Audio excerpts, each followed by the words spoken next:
kami sa Rojas City. Pupunta na kami ngayon sa RML Manokan House. Doon kami magla-lunch, guys. In 200 meters, your destination will be on the left.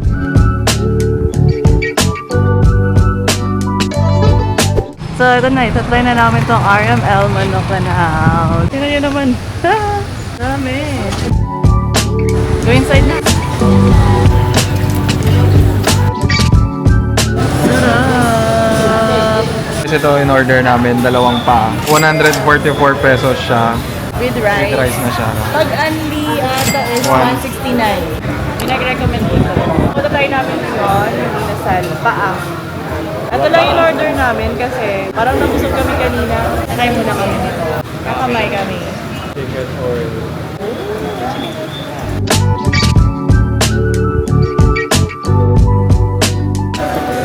Yung manok, dito lang sa inasal na ano talaga lang, medyo madaming lagay.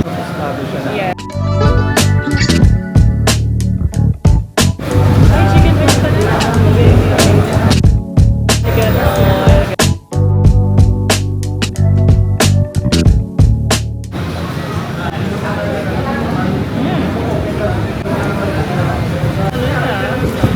Chicken, hindi lang yung ano, tulad sa ato talaga ng inasal.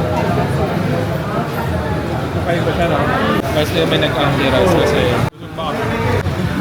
Sige pa, ayan. Uy. Tingnan mo yun, guys, no? Juicy siya. Juicy. Juicy siya. May lasa, no? Amit.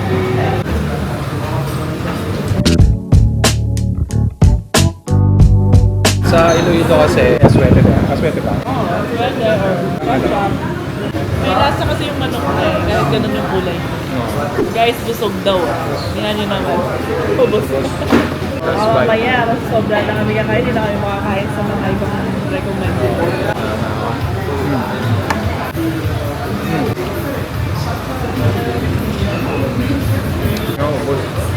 May stone yellow guys. Order kami for dessert.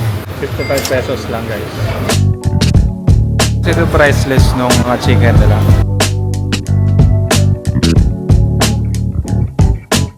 378 lang.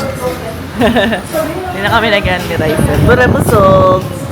Thank you. Thank you. Hindi naman ang dami. Busog guys, busog.